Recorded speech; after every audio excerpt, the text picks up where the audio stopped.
నమస్తే తెలుగు రాజ్యంకి స్వాగతం. నేను మీ సంధ్య. దువ్వాడ శ్రీనివాస్. రెండు తెలుగు రాష్ట్రాలకే కావచ్చు, తెలుగువారు ఇతర దేశాల్లో ఉన్నవారైనా సరే పరిచయం అక్కర్లేని పేరు ప్రశ్న ఏదన్నా ఉందంటే దువ్వాడ శ్రీనివాస్ అని ఘంటాపదంగా చెప్పవచ్చు. పర్సనల్గా కావచ్చు, పొలిటికల్గా కావచ్చు, ప్రస్తుతం ట్రెండింగ్లో ఉంటూ ఎప్పటికప్పుడు ఆయన గురించి డిస్కషన్ అయ్యేలాగా ఆయన చేసుకుంటూనే ఉన్నారు. అయితే ఈసారి పర్సనల్గా కాకుండా పొలిటికల్గా పెద్ద స్టెప్ ఏదైనా వేయబోతున్నారన్న ఒక చర్చ జరుగుతుంది. దానికి కారణం తన కాళింగ సామాజిక వర్గానికి సంబంధించి పెద్ద ఎత్తున ఒక ఆత్మీయ సమ్మేళనాన్ని ఏర్పాటు చేయడంతో సౌండ్ ప్రజెంట్ గట్టిగానే వినిపిస్తోంది. అందులోనూ వైఎస్ఆర్సీపీ నుంచి బయటికి వచ్చాక, అంటే ఆయనను బయటికి పంపించిన తర్వాత ఎటువైపు అడుగులు వేయాలి అన్న దానికి సంబంధించి కూడా సమాలోచనలు జరగడం, దానికి సంబంధించి ఏవో పావులు కదుపుతున్నారు అన్న వార్త, ప్లస్ ఇప్పుడు ఈ ఆత్మీయ సమ్మేళనం రెండూ కలగలిపి మరి దువ్వాడ శ్రీనివాస్ పొలిటికల్ స్టెప్స్ ఎటువైపు పడబోతున్నాయి, మరి ఏంటి ఆత్మీయ సమ్మేళనం దానికి పునాది అనుకోవాలా, లేదు ఆయన ఎప్పుడూ ఇలాంటివి చేస్తూనే ఉంటారా, మరి ఇప్పుడు ఇంత పెద్ద ఎత్తున చేయడానికి ప్రధాన కారణం ఏంటి? వివరాలు తెలుసుకుందాం. చరిత్రకారుడు చిలకటి శ్రీకాంత్ గారు మనతో ఉన్నారు. మరి అడుగుదా. శ్రీకాంత్ గారు నమస్తే అండి. నమస్తే సంధ్య గారు. నిజంగా ఒక ట్రెండింగ్ లీడర్ ఇప్పుడు ప్రొఫెషనల్గా కావచ్చు, పర్సనల్గా కావచ్చు, ఎవరైనా ఉన్నారు అంటే దువ్వాడ శ్రీనివాస్. ఆయన ఎక్కడ భయపడి కూడా మీడియాని మాత్రం అడ్రస్ చేస్తూనే ఉన్నారు. అసందర్భం కాదు కానీ 2009 ప్రజారాజ్యం పార్టీ సమయంలో 2008 చిరంజీవి గారు ప్రజా అంకిత యాత్ర ప్రారంభించారు. ఓకే, మీకు ప్రజారాజ్యం పార్టీ నుంచి అలా మెన్షన్ చేయాలి. ఇప్పుడు అత్యంత సాన్నిహిత్యం అయితే ఇక్కడ గుర్తుంచుకోవాల్సిన విషయం అయితే ప్రజా అంకిత యాత్ర శ్రీకాకుళం నుంచి ప్రారంభమైంది. శ్రీకాకుళం జిల్లా నుంచి చిరంజీవి గారు మొదలుపెట్టిన తర్వాత మొదటి రోజు సాయంత్రం ప్రారంభించబడింది సూర్యదేవాలయం నుంచి. అరసివెల్లి సూర్యదేవాలయంలో పూజలు చేసి అక్కడి నుంచి చిరంజీవి గారి ప్రజా చైతన్య యాత్ర మొదలైంది. ప్రజా అంకిత యాత్ర మొదలైన తర్వాత ఆ మొదటి రోజు కాకుండా మరుసటి రోజు కూడా యాత్ర మొత్తం పరిశీలించిన తర్వాత రాత్రి ఏర్పాట్లు ఆ సమయంలో నేను దువ్వాడ శ్రీనివాస్ గారిని మొట్టమొదటిసారి, ఆయన దువ్వాడ శ్రీనివాస్ గారు పలానా సామాజిక వర్గం పలానా అంటే ఆయనను వెళ్ళి ఖచ్చితంగా మీరు పోటీ చేయబోతున్నారు, భవిష్యత్తులో మీరు చాలా గొప్ప నాయకులు అవుతారని కంగ్రాచులేట్ చేసి ఆయన్ని ఫైండ్ అవుట్ చేసినటువంటి అప్పటి విశ్లేషకుల్లో నేను ఒకడిని. ఓకే, అంటే ఇది leader material, this is not కార్యకర్త ద్వితీయ శ్రేణి నాయకుడు కాదు, ఇది లీడర్ మెటీరియల్. ఈ లీడర్ మెటీరియల్ని పార్టీలో సముచిత స్థానం ఇవ్వాలని చెప్పేసి తర్వాత వారు ప్రజారాజ్యం పార్టీలో వారు పోటీ చేశారు. వారు అర్ధాంగి కూడా తర్వాత క్రియాశీలక వాణి గారు చేశారు. సరే, ఇప్పుడు ప్రస్తుతం ఈ కాళింగ ఆత్మీయ సమావేశం ఏంటంటే, అక్కడ సరే మూలాల్లోకి ఒకసారి మనం వెళితే ఏంటంటే, డే 1 అంటే 1952 ఆన్వర్డ్స్ శ్రీకాకుళం లోక్సభ సెగ్మెంట్ అనేది బొడ్డేపల్లి రాజగోపాలరావు గారిని కాళింగ సామాజిక వర్గం ఆయన స్వతంత్ర అభ్యర్థిగా గెలిచి ఆ తర్వాత కాంగ్రెస్ పార్టీలోకి వచ్చి మరొక 2 పర్యాయాలు గెలిచిన తర్వాత గౌతు లచ్చన్న గారు కలుగీత సామాజిక వర్గం, ఆయన స్వతంత్ర పార్టీ ఉండేది. ఆయన తర్వాత ఆచార్య ఎన్జి గోగినేని రంగనాయకులు గారు కమ్మ సామాజిక వర్గం, వారు తర్వాత అంటే గౌతు లచ్చన్న గారు ఒకసారి స్వతంత్ర పార్టీ అభ్యర్థిగా గెలిచి ఆ తర్వాత మా రాజకీయ గురువు ఆయన్ని ఒకసారి పోటీ చేయించాలని ఆయన తీసుకొచ్చి ఎన్జి రంగా గారిని ఆయన ఒకసారి శ్రీకాకుళం నుంచి గెలిపించి ఇట్లాంటి ఒక నేపథ్యం. ఆ తర్వాత మళ్ళీ బొడ్డేపల్లి రాజగోపాలరావు గారు వరుసకు గెలిచారు. బొడ్డేపల్లి రాజగోపాలరావు గారు ఒక 6 పర్యాయాలు లోక్సభ సభ్యుడు చేస్తుంటారు. బొడ్డేపల్లి రాజగోపాలరావు గారికి మేనల్లుడు వరుస అనుకుంటాను మన హెజ్జే దొర గారు, మన డీజీపీగా చేసిన హెజ్జే దొర గారు. బొడ్డేపల్లి రాజగోపాలరావు గారి కోడలు ఆవిడ బొడ్డేపల్లి సత్యవతి గారు, ఆవిడ 2 పర్యాయాలు ఎమ్మెల్యే కూడా చేశారు. ఇక్కడ ఈ రాజగోపాలరావు గారి ఆధిపత్యాన్ని ఎదుర్కోవడానికి లేకపోతే నిలువరించడానికి ఏంటంటే ఆ అప్పాయి దొర గారు ఇదే సామాజిక వర్గం తెలుగుదేశం ఒకసారి గెలిచారు. ఓకే, ఆ తర్వాత రాజగోపాలరావు గారు అస్తమించారు. కణితి విశ్వనాథం గారిని ఆయన కాళింగ సామాజిక వర్గం ఆయన గెలిచారు. ఇక్కడ అసలు విషయానికి వస్తే కాళింగ సామాజిక వర్గం ప్రధానంగా మనకు కనిపించేది శ్రీకాకుళం జిల్లాలో. కాళింగులతో పాటు పొలినాటి వెలమలు అంటారు బీసీ, అట్లాగే ఉత్తరాంధ్ర కాపులు, వాళ్ళు తూర్పు కాపు బీసీ గ్రూప్ డీలో ఉన్నారు. ఈ 3 ప్రధాన స్రవంతిలో ఈ 3 సామాజిక వర్గాలు ఉంటాయి మీకు శ్రీకాకుళంలో. ఇక్కడ మీకు ఏంటంటే పొలినాటి వెలమల్లో మనం ఒకసారి పోటీ చేసి దీన్ని దక్కించుకోవాలి, శ్రీకాకుళం లోక్సభ స్థానాన్ని మనం ఎందుకు విడిచిపెడుతున్నాం అని చెప్పి ప్రయోగంగా తెలుగుదేశం పార్టీ వెళ్ళి ప్రయోగాత్మకంగా ఎర్రనాయుడు గారిని నించోబెట్టి ఆయన వరుసగా గెలుస్తూ వచ్చారు. ఓకే, ఎర్రనాయుడు గారు వరుసగా గెలుస్తూ ఎర్రనాయుడు గారి మీద మొదటిసారి ఆయన 96లో పోటీ చేసి గెలిచారు. ఆయన మీద ఎన్టీఆర్ టీడీపీ అభ్యర్థికి నందమూరి జయకృష్ణ గారు పోటీ చేశారు, రామారావు గారి కుమార్, ఆయన ఓడిపోయారు. ఎర్రన్నాయుడు గారు గెలిచారు. ఎన్టీఆర్ టీడీపీ అభ్యర్థి నందమూరి జయకృష్ణ గారు. ఇట్లాగా ప్రారంభించిన తర్వాత 2009-4లో కూడా మీకు ఎర్రన్నాయుడు గారే గెలిచారు.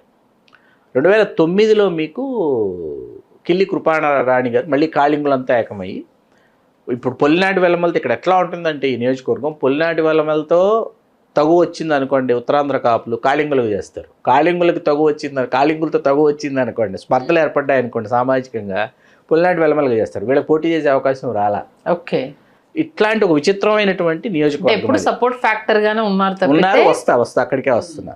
2014 ఏదైతే అంటే మన ఈయన ఎర్రనాయుడు గారు ఆ ప్రమాదంలో మరణించిన తర్వాత రామ్మోహన్ నాయుడు గారు రామ్మోహన్ నాయుడు గారు వచ్చారు, తెర మీదకి వచ్చి 2014, 19, 24 వరుసగా గెలుపొందారు. ఈ వరుసగా గెలిపొందిన దాంట్లో 14లో ఆయన చాలా బెటర్ పెర్ఫార్మెన్స్ ఇచ్చారు. 14లో ఆయన మీద పోటీ చేసింది అప్పుడు వైకాపా వాళ్ళు కాపు సామాజిక వర్గానికి అవకాశం ఇచ్చి, మనం కాపులకు ఇస్తే ఈ సీటు మనం ఏమైనా చేయగలమని రెడ్డి శాంతి గారికి ఇచ్చారు. పాలవలస రాజశేఖరం గారి కుమార్తె, పాలవలస సంగన్నాయుడు గారి మనవరాలు ఆవిడ. ఒక 5-6 దశాబ్దాలు సుదీర్ఘ రాజకీయ ప్రస్థానం ఉన్నటువంటి కుటుంబం. చాలామంది గురించి ప్రస్తావించాలి, వాళ్ళ గురించి చెప్పాల్సి వస్తే. రెడ్డి శాంతి గారు పోటీ చేశారు.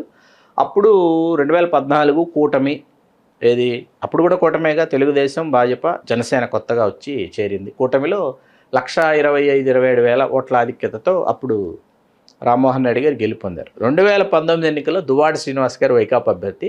ఈసారి కాపుల్ని తప్పించి మనం కాళింగులకు ఇస్తే ఎట్లా ఉంటుందని చెప్పి మళ్ళీ జగన్మోహన్ రెడ్డి గారు ఇంకో ప్రయోగం చేశారు. Okay, for your kind information, కేవలం 7,000 ఓట్ల తేడాతో దువ్వాడ శ్రీనివాస్ గారు ఓడిపోయారు. ఓకే, ఐడియా ఉంది. 7,000 లోపు ఓట్ల తేడాతో 6,687 అనుకుంటాను. ఆ ఓట్ల తేడాతో దువ్వాడ శ్రీనివాస్ గారు ఓడిపోయారు. ఓడిపోకుండా ఆయన గెలిచి ఉంటే ఆయన ప్రభావం మరోలా ఉండేది, ఇంకోలా వెలిగేది, అది వేరే విషయం. మొన్నటికి మొన్న పేడాడి తిలక్కని కాళింగ సామాజిక వర్గానికి ఇచ్చారు. ఏది వైకాపాలో, అక్కడేమో రామ్మోహన్ నాయుడు గారు గెలిచి ఆయన పౌర విమానయాన శాఖ మంత్రిగా ఇవాళ ఆయన కేంద్రంలో కొలువు తీరారు. ఇప్పుడు అక్కడ ఏమైందంటే కాళింగులందరూ మళ్ళీ ఏకతాటి మీదకి వచ్చారు. ఏకతాటి మీదకి ఏ స్థాయిలో, అది దువ్వాడ శ్రీనివాస్ గారు ఒక ఆత్మీయ సమావేశం పేరు భారీ ఎత్తున నిర్వహించి, అసలు మాటలు లేని, అసలు పచ్చగడ్డి వేస్తే బగ్గుమంటుంది అనేటటువంటి పరిస్థితుల్లో ఉన్న వైకాపాలో ఉన్న తమ్మినేని సీతారాం గారు, తమ్మినేని సీతారాం గారి మేనలుడైన తెలుగుదేశంలో ఉన్న కోన రవికుమార్ గారు ఇరువురు చిరునవ్వులు చిందిస్తూ, కరచాలనాలు చేసుకుంటూ, ఆలింగనాలు చేసుకుంటూ మీడియాకి ఫోటోలు ఇచ్చే స్థాయిలో ఈ కాళింగ సమావేశం జరిగింది. ఓకే, కాకపోతే ఏంటంటే ఈ సమావేశం జరగడానికి కె రామ్మోహన్ నాయుడు గారు పౌర విమానయాన శాఖ మంత్రుడిగా మొన్న జరిగిన ఇండిగో ఏదైతే ఆ ఇష్యూ ఉందో, ఆ ఇష్యూకి సంబంధించి అది కేవలం అది పౌర విమానయాన శాఖ యొక్క వైఫల్యం అని చెప్పేసి, అది అసలు ఈ పార్టీకి నైతిక బాధ్యత వహించి అతను రాజీనామా చేసి ఉండాలనేటటువంటిది ఆయన పౌర విమానయాన శాఖ చేశారు. అదే ప్రాంతానికి చెందినటువంటి మరి పక్కన గజపతిరాజు గారు, అశోక్ గజపతిరాజు గారు ఆయన చేశారు. మనం ఇప్పుడు భోగాపురం టాపిక్లో ఇప్పుడు మనం వెళ్ళొద్దు. ఆ విమానాశ్రయం ఎవరు పునాది వేశారు, ఎవరు శంకుస్థాపన చేశారు మనకొద్దు. ఇప్పుడు ఇక్కడికి వస్తే ఏంటంటే ఆయన వైఫల్యం చెందారు. వైఫల్యం చెందినటువంటి ఈ వ్యతిరేకత ఏదైతే ఉందో, వరుసగా 3 సార్లు అతను లోక్సభ సభ్యుడు, ఆ ప్రాంతం ఎంత అభివృద్ధి చెందింది, ఏ విధంగా అభివృద్ధి చెందింది, అట్లాగే ఉందా? ఇక్కడ అట్లాగే కాళింగులతో పాటు ఉత్తరాంధ్ర కాపులు కూడా ర్యాలీ అవుతున్నారు. ర్యాలీ అవ్వడానికి పాలకొండ ఎస్టీ అండి, పాలకొండ ఎస్టీ, రాజాం ఎస్సీ తీసుకున్నాం అనుకోండి, అవి ఎప్పటి నుంచో దశాబ్దాల తరబడి ఎస్టీ ఎస్సీ నియోజకవర్గాలుగా ఉన్న first place of voters, deciding factors Uttarandhra కాపులే. ఓకే, అదొక విషాదం. ఎందుకు అవి ఎస్టీ ఎస్సీలుగా ఉండిపోవటం. మీరు ఆల్ ఓవర్ మనం శ్రీకాకుళం నుంచి చిత్తూరు వరకు తీసుకుంటే మీకు ఎస్సీ రిజర్వ్డ్ కాన్స్టిట్యున్సీస్లో deciding factor, first place of voters, కాపులు ఉన్నటువంటి కాన్స్టిట్యున్సీస్ చాలా కనిపిస్తాయి. అదొక కుట్రకోణం, అది ఇంకో రోజు మాట్లాడుకుందాం మనం. ఇప్పుడు ఇక్కడ ఉత్తరాంధ్ర కాపులు కూడా ర్యాలీ అవుతున్న నేపథ్యంలో ఒక అడుగు ముందుకు వేసి కాళింగులు, బొడ్డేపల్లి రాజగోపాలరావు గారు పలు పర్యాయాలు, అట్లాగే అప్పాయి దొర గారు చేశారు, కణిత విశ్వనాథం గారు చేశారు, కిల్లి కృపారాణి గారు కూడా కేంద్ర మంత్రి చేశారు. అసలు ఆ వారసత్వాన్ని తిరిగి మనం కొనసాగించాలి, మన స్థానాన్ని మనం నిలబెట్టుకోవాలి అనేటటువంటి పట్టుదలతో దువ్వాడ శ్రీనివాస్ గారేమో పార్టీలో లేరు. ఆయన వైపు బీజేపీ చూస్తున్న ఆయన మాత్రం చాలా మిన్నకుండి చాలా ఆచితూచి వ్యవహరిస్తున్నారు. ఎందుకంటే మళ్ళీ వైకాపాలోకి ఆహ్వానిస్తే, మళ్ళీ వైకాపాలోకి స్వాగతిస్తే ఖచ్చితంగా రామ్మోహన్ నాయుడిని నేను ఓడిస్తే ఒక జైంట్ కిల్లర్ లాగా చరిత్రలో నిలిచిండిపోతాను. ఇప్పటివరకు గెలుపు తలుపు తడుతుందే కానీ పూర్తి స్థాయిగా అవకాశం ఇచ్చారు, అంతే ఎమ్మెల్సీగా అవకాశం ఇచ్చారు తప్ప డైరెక్ట్ ఎలక్షన్ లో ఫైట్ చేసి గెలిచి హౌస్లోకి వచ్చిన ఇది కాదు కదా అనేటటువంటిది ఆయనకి ఖచ్చితంగా ఒక డైరెక్ట్ ఎలక్షన్లో గెలిచి హౌస్లోకి రావాలనేది దువ్వాడ శ్రీనివాస్ గారికి ఉంది. మధ్యలో ఈ పర్సనల్ లైఫ్కి సంబంధించిన ఈ డీవియేషన్ అఫ్ కోర్స్ దానివల్ల ఆయన మోర్ పాపులర్ అయ్యారు, అది వేరే విషయం. కాబట్టి మనం మాట్లాడుకుంటున్నాం ఇంతసేపు. ఖచ్చితంగా ఒక్కొక్కసారి చెడు కూడా మంచి చేస్తుందని శ్రీనివాస్ గారు ఎగ్జాంపుల్. కానీ ఆయన రాజకీయ పరంగా తీసుకుంటే ఆయన ఒక చాలా పెద్ద అడుగు వేసినట్టు ఆ సమావేశం నిర్వహించి మిగతా సామాజిక వర్గాలు కూడా ఇన్యాక్టివ్గా ఉన్నవన్నీ యాక్టివ్ అవుతాయి ఇప్పుడు అక్కడ. ఓకే, అది అంటే ఎటువైపు ఈ అడుగులు, ఎందుకంటే మీరే అన్నారు అసలు ఉప్పు నిప్పుగా ఉన్న వాళ్ళను కూడా ఒక వేదిక పైన కనిపించి కరచాలనం చేయించారు. సంవత్సరాలుగా మేనమామ మేనల్లుడి మధ్య మాటలు లేవు ఎవరికి, తమ్మినేని సీతారాం గారికి, కోన రవికుమార్ గారికి. అట్లాంటిది ఇద్దరు కరచాలనాలు చేసుకున్నారు, చిన్నోవులు చిందించారు, మీడియాకి ఫోటోలకి ఫోజులు ఇచ్చారు. అసలు ఆ మధ్యలో ఈయన ఉంటాడు, ఈయనుండి మొత్తం ప్రోగ్రామ్ అంతా ఈయన ఆర్గనైజ్ చేసి ఈయనే ఉండి అన్ని చేస్తాడు. అంటే కూటమి వైపు ఏమైనా అడుగులు పడుతున్నాయా మరి? ఎవరి అడుగులు కూటమి వైపు? ఆయన వైకాపాకు చేరువ కూటమి వైపు అడుగులు పెడితే రామ్మోహన్ నాయుడే కదా తిరిగి పోటీ చేస్తాడు. మీకు అక్కడ కూటమిలో సాధ్యపడదు, మీకు ఆ సమీకరణ అక్కడ కూర్చోదు మీకు. ఓకే, కూటమిలో వాళ్ళ అభ్యర్థి రామ్మోహన్ నాయుడే. ఎందుకంటే రామ్మోహన్ నాయుడిని కింద మీరు అసెంబ్లీకి తీసుకురావాలంటే సెగ్మెంట్స్ లేవు. అచ్చెన్నాయుడు గారు ఒక అసెంబ్లీలో ఉన్నారు ఆల్రెడీ, ఒక కాళింగకి ఎమ్మెల్యే ఇచ్చి కాబట్టి ఆయన రిటైర్మెంట్ తీసుకొని అచ్చెన్నాయుడు గారు ఆయన ఎలా వదిలిపెడతారు? ఎంత సీనియర్లు అయినా మీకు విడిచిపెట్టే ప్రసక్తి ఉండదు మీకు, అంతే అంటారు. అంతే. ఓకే, అయినా కొన్ని విషయాలకు సంబంధించి కూడా అంటే సామాజిక వర్గానికి సంబంధించుకోవచ్చు, వైకాపాలో ఎదగనివ్వకుండా ధర్మాన బ్రదర్స్ కి సంబంధించి కూడా వాళ్ళు కొప్పులు వెళ్ళం, అది వాళ్ళు కూడా వెళ్ళమ ఫైర్ అయ్యారు. ఈయన కాళింగ్ అవును అదే పార్టీలో వైకాపాలో. మరి అంటే ఇప్పుడు వైకాపా వైపు వెళ్ళడం కోసమా లేకపోతే ఏంటి? ఇప్పుడు నాకు అందుకే కన్ఫ్యూజన్ ఇది. మీకు వైకాపాలో రెడ్డిశాంతి గారు పాలవలస విక్రాంత్, రెడ్డిశాంతి గారు పాలవలస విక్రాంత్ గారు బ్రదర్ అండ్ సిస్టర్, వీళ్ళు కాపు సామాజిక వర్గం. మీకు ధర్మాన సోదరులేమో వెలం సామాజిక వర్గం, బీసీ వెలములు. మీకు దువ్వాడ శ్రీనివాసు పేడాడ తిలకు వీళ్ళు కాళింగ సామాజిక వర్గం. అక్కడ ఒదుగుతాయి స్థానాలు ఉన్నాయి, ఒదుగుతాయి, వాటి గురించి ఎవరికి ఏ విధమైన ఇది లేదు. కాకపోతే ఏంటంటే ఆయన మళ్ళీ తన మీద ఉన్నటువంటి అంటే సామాజిక వర్గంలో వైకాపాకి ఆయన బల ప్రదర్శన చేసి చూపించారు, నా సామాజిక వర్గంలో నేను చాలా బలంగా ఉన్నాను. అంటే ఈసారి నాకు అవకాశం ఇస్తే నేను ఎంత గట్టిగా కొట్టగలను, నా సామాజిక వర్గం నేను ఇప్పటికీ ఆ బలంలో నేను ఉన్నాను, మీ పిలుపు కోసం నేను వెయిట్ చేస్తున్నాను అని చెప్పగానే అక్కడ చెప్పినట్టు. అవును, ఓకే, ఖచ్చితంగా చెప్పకనే కాదు చెప్పడమే. సస్పెండ్ చేశారు కదా, మళ్ళీ పిలవడం అది జరుగుతుంది. సస్పెన్షన్ వేరు, బహిష్కరణ వేరండి, రెండు వేరు. సస్పెన్షన్ జరిగింది, బహిష్కరణ జరగల. బహిష్కరణ జరిగితే బహిష్కృతులే. సస్పెన్షన్ని తిరిగి ఉపసంహరించుకొని పార్టీలో గర్వాప్సి చెయ్యొచ్చు అనమాట. చూడాలి ఏం జరుగుతుందో. రామ్మోహన్ నాయుడు గారి మీద అయితే ఆ వ్యతిరేకత అయితే నియోజకవర్గంలో ఉంది. అక్కడ అంటే వైకాపాలో కూడా ఏంటంటే సమీకరణాలలో భాగంగా ఒకసారి కాపులకి ఇచ్చాము, 2 సార్లు కాళింగులకి ఇచ్చాము. 2 సార్లు కాళింగులు అంటే దాదాపు విజయానికి చేరువుగా వచ్చి దువ్వాడ శ్రీనివాస్ గారు ఆగిపోయింది తప్ప, మొన్న మళ్ళీ మీకు చాలా భారీ ఆధిక్యతతోనే రామ్మోహన్ రెడ్డి గారు గెలుపొందారు. కాబట్టి వాటిని దృష్టిలో పెట్టుకుని ఈసారి కాపుకి ఇస్తే ఎట్లా ఉంటుందన్నది కూడా వాళ్ళు ఒక సమీకరణలతో ఉన్నారు వాళ్ళు కూడా. ఓవరాల్ గా ఎన్నిసార్లు పోటీ చేశారు దువ్వాడ శ్రీనివాస్ గారు?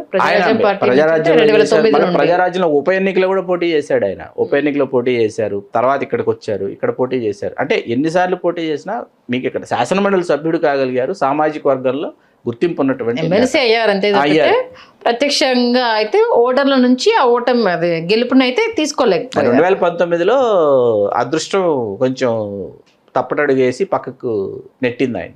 7,000 ఓట్లతో ఎంపీ ఓడిపోవడం అంటే చాలా బాధాకరంగా ఉంటుంది.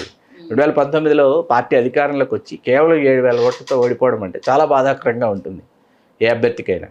ఓకే, 2024 వచ్చేసి వైఫ్ నిలిచోబెట్టారు అనుకుంటాను కదా, వాణి గారు వచ్చారు, ఈయన ఎమ్మెల్సీగానే ఉన్నారు, ఆవిడని ఇద్దరి మీద తీసుకొచ్చారు. ఆయన 2024లో ప్రత్యక్షంగా ఆయన పార్టిసిపేట్ చేయడానికి చివరి వరకు వెళ్ళారు. బట్ అప్పుడు ఆ ఫ్యామిలీ ఇష్యూస్ లో ఆమె కంపల్సరీగా నేను నిల్చుంటాను అన్నారు అనేసి ఇంటర్వ్యూస్ లో చెప్పారు అనేసి. కంప్లీట్ గా ఏంటంటే అక్కడ వేరే అది. ఓకే, అంటే ఇప్పుడు 2029 ఎలక్షన్ టార్గెట్ అంతే. టార్గెట్ దానికి ఇప్పటి నుంచి సమాయత్తం అయిపోతున్నారు, సమాయత్తం అవుతున్నారు. ఈసారి గట్టిగా కొట్టాలని ఫిక్స్ అయిపోయారు అంతే. ఇంకా చూద్దాం మరి మీరు చెప్పినట్టుగా ఎంతవరకు ఈ సౌండ్ వైఎస్ఆర్సీపీ వరకు వెళ్ళి మళ్ళీ రెడ్ కార్పెట్ పరిచి నువ్వు ఉండాలి, నాకు పార్టీలో నీ అవసరం ఉంది అనేసి జగన్మోహన్ రెడ్డి గారు పిలుస్తారో చూద్దాం. మంచి విశ్లేషణ అందించారు లోతుల్లోకి, అంటే ఏ సామాజిక వర్గానికి కళింగ వాళ్ళతోటి సత్సంబంధాలు ఉన్నాయి, వీళ్ళు ఎటువంటి పాత్ర పోషించారు అన్న దానికి నిర్ణయాత్మక శక్తి సంబంధించి. శ్రీకాకుళం జిల్లా వరకు నిర్ణయాత్మక శక్తి, సందేహం లేదు. ఇది ఓన్లీ ఏపీలో మాత్రమే ఉంటుందా? కాళింగ సామాజిక వర్గం ఓన్లీ శ్రీకాకుళంలో మాత్రమే ఉంటుంది. శ్రీకాకుళం నుంచి ఒరిస్సాకు వెళ్తుంది. అంటే కేవలం ఇది శ్రీకాకుళం ఆ ఏరియాలోనే శ్రీకాకుళం జిల్లాలోనే కేంద్రీకృతం అయి ఉంటారు. శ్రీకాకుళం నుంచి ఒరిస్సాలోకి వెళ్తారు.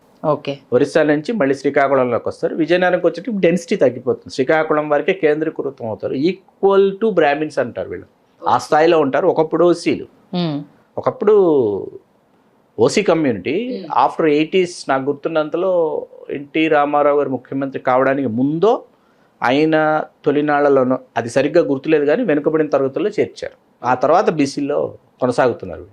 చూద్దాం, ఆయన చిరకాల వాంఛ నెరవేరాలి. మళ్ళీ ఆయన స్థానానికి సంబంధించి మరి మధ్యలో దువ్వాడ వాణి గారు వైఎస్ఆర్సీపీలోనే కొనసాగుతున్నారు కాబట్టి అప్పటి రాజకీయాలు మళ్ళీ ఎలా తారుమారవుతాయో తెలియదు.